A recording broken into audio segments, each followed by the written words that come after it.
demonetization, to the extent of extinguishment of currency, will it constitute a profit for RBI and will the government have access to it? What are the possible approaches to account for extinguished notes? What are the existing legal provisions relating to transfer of profits?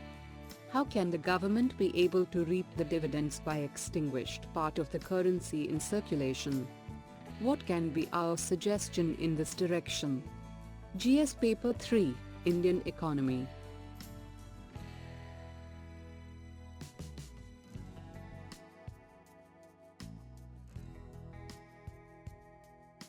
What is the context about? An interesting side issue in the controversy over demonetization is how this will have an impact on the Reserve Bank of India, RBI, and the Fisc. The RBI Act 1934 itself does not specify how this should be treated. It is left to best accounting principles. What are the possible approaches to account for extinguished notes? Any note issued by RBI becomes a permanent liability, and therefore if some part does not come back to RBI, there is no change in the liabilities and the balance sheet undergoes no change. To the extent of extinguishment, there is a reduction in the liabilities of RBI and consequently a reserve can be created. It has been argued that this is not a realized gain and therefore should not be treated as a profit for RBI. When there is a reduction in liabilities, RBI can use the existing assets backing to increase the notes in circulation and ease liquidity, and therefore there is no question of additional profits. To reduce RBI assets to the extent of reduction of liabilities due to extinguishment. This means returning to government an equivalent amount of government securities. The result will be a reduction in public debt and the gain to the government is the savings on interest expenditure. What are the existing legal provisions relating to transfer of profits? The legal position relating to transfer of profits is given in Section 47 of the RBI Act, which states that the balance of the profits of the bank is required to be paid to the central government. Profits of RBI represent the excess of income over expenditure. The major source of income is interest on foreign assets and domestic assets held by it.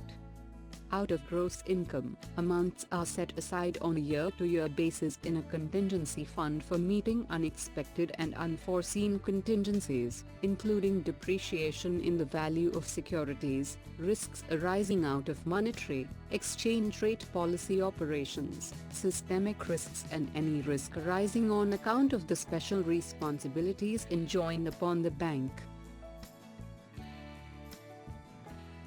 How can the government be able to reap the dividends by extinguished part of the currency in circulation? Since the currency notes not returned get extinguished only after a notification issued by the government, if no such notification is issued, there will be no change at all. The RBI's liabilities and assets will stay as they are. The profits, the surplus, do not undergo any change. Once a notification is made, there is a reduction in the liabilities of RBI. Some have argued that once the liabilities are extinguished, they go in as profits, reduced by the cost of printing and distribution of new notes and withdrawal of old notes, and could be distributed as dividends to the government. This will be a bonanza to the government.